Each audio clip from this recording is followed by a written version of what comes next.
Welcome to the channel. If you haven't been here before, my name's Carl and welcome back if you're a returning visitor. If you haven't subscribed, it'd be great if you did, yeah, so we can help the channel to grow. Right, in this episode what we're going to do is we're going to basically look at the cockpit of the Airfix Focke Wulf Fw190 A8 in 1/72nd scale. Now, I've been finding out a few things about this.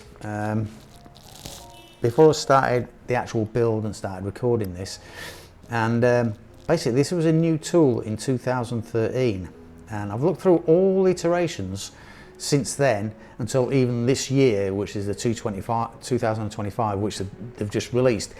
And basically all they've done is, since that new tool in 2013, they haven't done a new tool.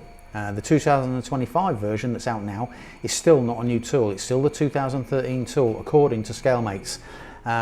All they've done, I've noticed, is they've gone through and they've just changed how they've presented the this model. It's either been a dogfight model where you get a pair of aircraft. It's been starter set a few times, so it's come supplied with brushes and paints.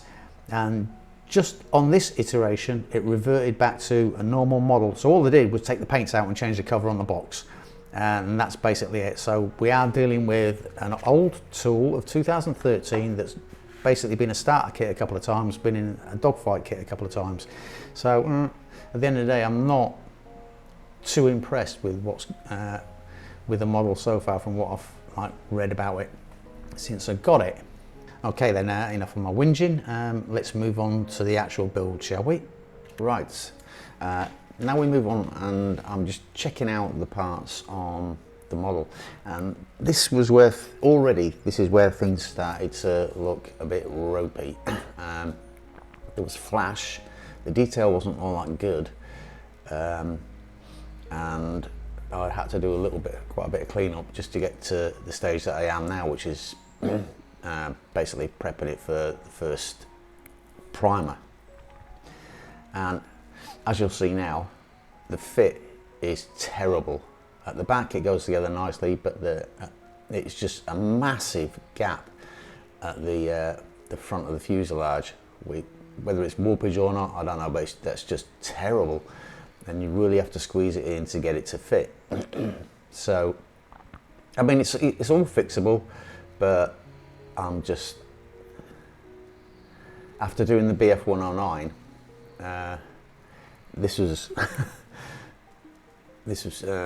like sort of a shock to the system. Now we checked the cockpit tub here as well, and I put that in. So it wasn't just the fuselage there, the cockpit tub, I put it in, I managed to get it to seat correctly, and then when I got it to seat correctly, the actual spar at the back is just, it's warped basically. It's pushed right down. So I mean, so already, just after taking bits off the sprue, getting ready to prime, cleaned up and stuff like that, yeah, I'm beginning to think this kit may be a bit of a struggle. I'm going to complete it though.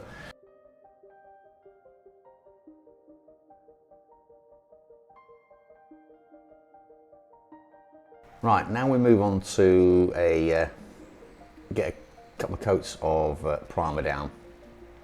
I'm using black as I did on the BF109, so I decided to carry on and do the black basing because I was used to it. I may change it for the outside, I'm not sure yet, but I'm using the Bayejo black primer. It's got a 50-50 mix with flow improver.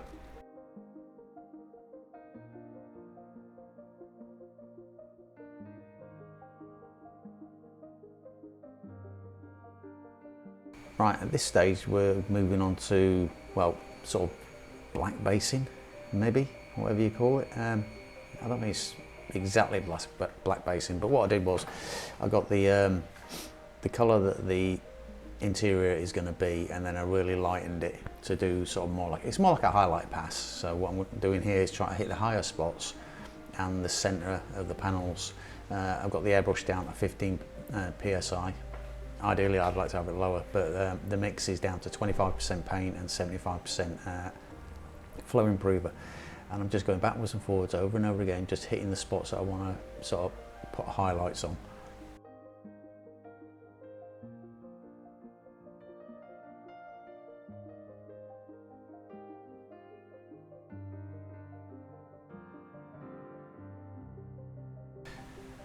Right, so yeah, we're still doing the high spots of inside the cockpit, behind the pilot's head, the instrument panels that sit either side of him, or the little buttons and switches, all these little bits that seem to be higher up and that I just want sort of like to be lightened.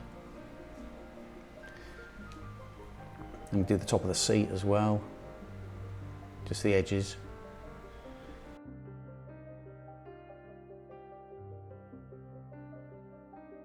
Right, and then this is just the top of the instrument panel itself, where it sits underneath the screen, so that'll probably get a little bit bleached as well.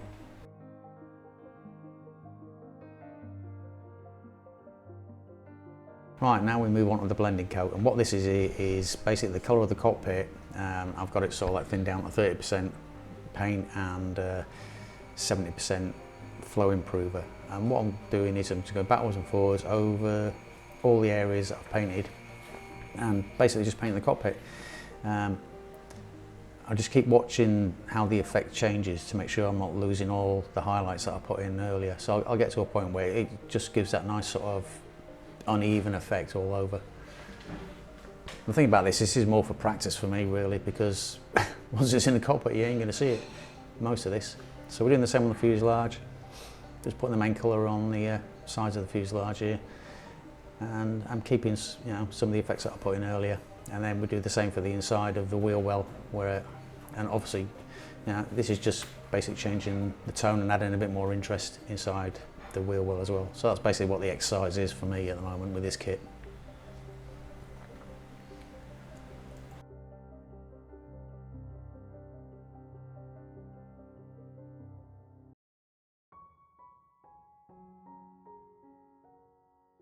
Okay, now we're going to move on to sort of detail painting, and I've seen this done by a few of the really top modelers, where instead of doing sort of like a brush painting, dry brushing, they use a pastel or a charcoal pencil and that. So I'm just using a white charcoal pencil just to do lighten up some of the edges and that, and add a little bit of weathering to the metal areas. And it seems to come out well. And the thing I like about this is you can be a little bit more accurate about where you get the chipping and the just basically the wear on the edges. Yeah, so I was pretty impressed with that. In the future I may sort of get some more like silvers and different sort of colours, see if we can get any more like weathering effects with these sort of pencils.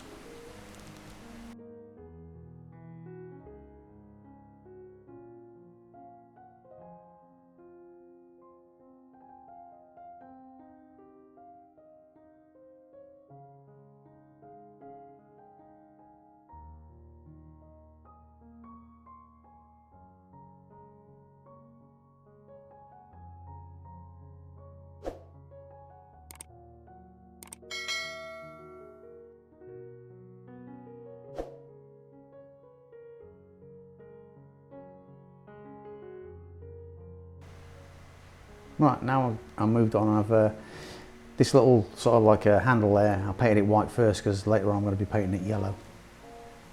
And then we move on, and I'm going to attempt to do these seat belts. I just can't help it. I make seat belts out of masking tape. But I made these seat belts out of masking tape, and actually I was quite pleased with how they came out. So what I'm doing now is I'm just adding sort of a buff colour to them to make them look the actual colour they're supposed to look like, instead of just yellow masking tape. And I'm actually quite pleased with how they came out. I did them a lot thinner this time than I did on like other models that I tried it on, so they do look a bit more natural. And it's just, as I said, it's just a simple bit of masking tape. So if you want to add just a little bit extra to a cheap sort of like kit like this, a bit of masking tape and you've got seat belts.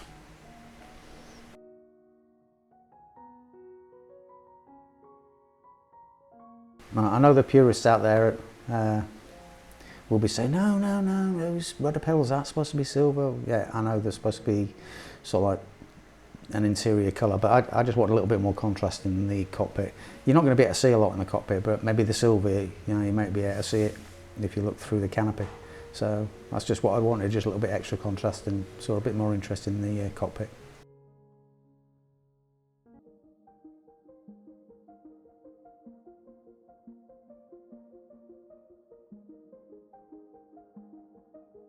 So what I'm doing is just adding a little couple dots of silver on the seat belts, and now we'll go on to the control stick where there's a bit of silver down the middle of it, so I just added that as well.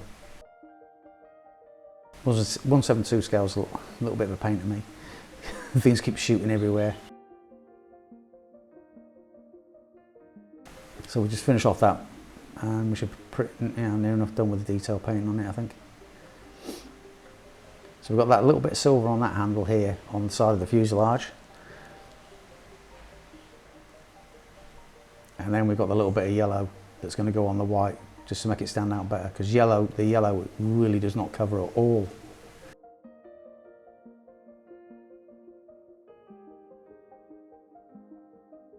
Right, now we move on to decals. I usually really enjoy decals, but for some reason these ones gave me a lot of trouble. The first one that goes on, which is the main sort of instrument panel, just went on without a problem, just as normal, just knocked it into place, just down, straight down. But this one, for some reason, it curled up and went all over the place.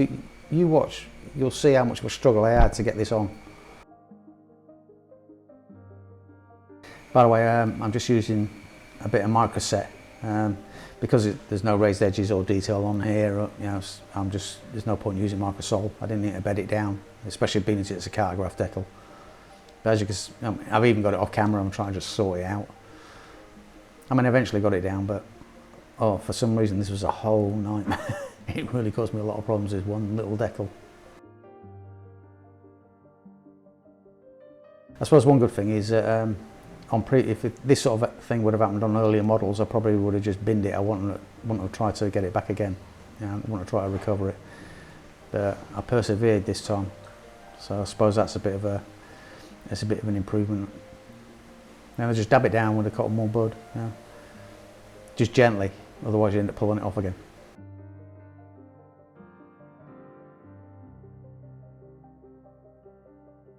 I like cocktail slicks as well because they're not sharp and they won't damage the, if you don't press too hard, they won't damage the decal, especially cartograph ones.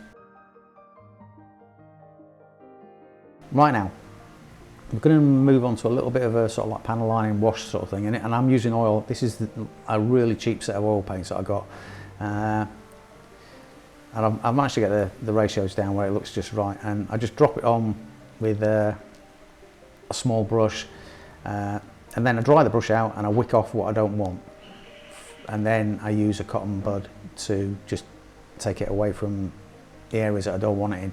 What I'm trying to achieve here is get it into the sort of corners and the centre part of the panels on that, just remove it so it just looks darker, a bit more shadowy and a bit more dirty. I am getting better at doing this, a little more comfortable doing it. I don't know if I'm better at it, but I feel more comfortable doing it than I did before. And I think these oil paints were like £8 or something for a set. But they seem to do the job rather than buying dedicated washes.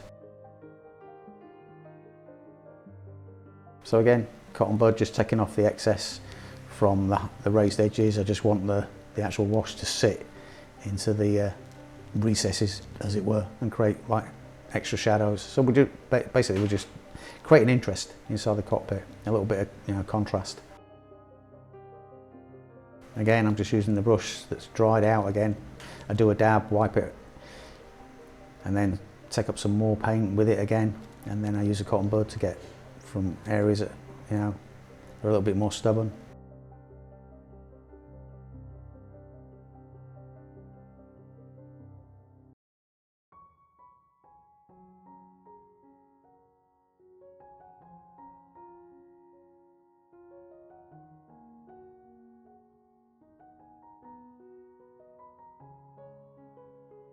All I'm doing here is adding a little bit of dirt really, more than anything, or a bit of contrasted bit, because there's no texture on this instrument panel whatsoever. It's completely flat, so I couldn't do anything with any raised edges or anything, but it all went together well.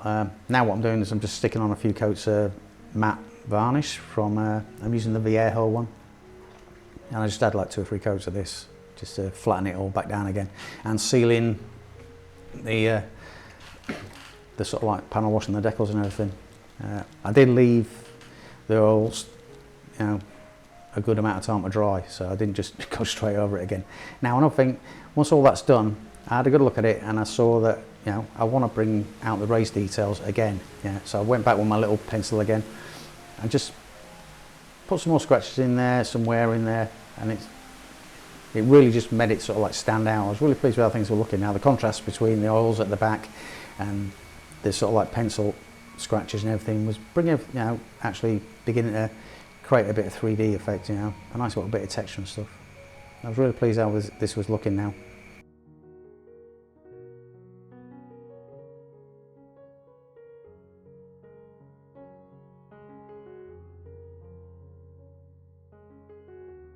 So I do the same with the seat, do the same, and I'm going to do the same with the rudder pedals and everything, and then going to do a little bit around the instrument panel.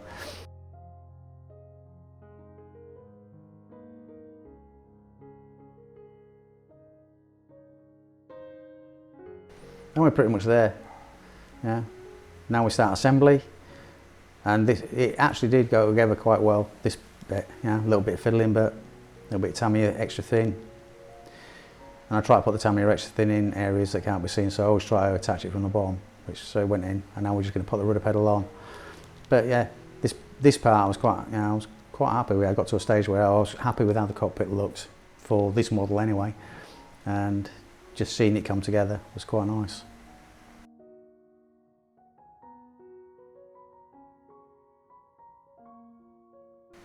There's positive locating lugs for, even though, you know, I'm having to play with the rudder pedals, there is positive locating lugs that they actually do fit into. Give it a nudge with the tweezers and bang it's in, then just drop some Tamiya extra thin in there. And the next one, very, very fiddly, the control stick. And again, that's got a positive locating spot, but you know, I didn't want to break it, so I don't want to put too much pressure on it. And again, Tamiya extra thin on the bottom. Finally, the instrument panel goes on. Just make sure I scrape away any little bits of paint where the contact points before I put the extra thin on there. With this, there's no actual. You've got those two lugs there where it goes in, but there's nothing to keep it centered. You've actually got to check yourself to make sure it is centered. Because I can see, if you get it slightly wrong, I can see there's been a problem with trying to get the fuselage halves together, which we're going to do in the next video.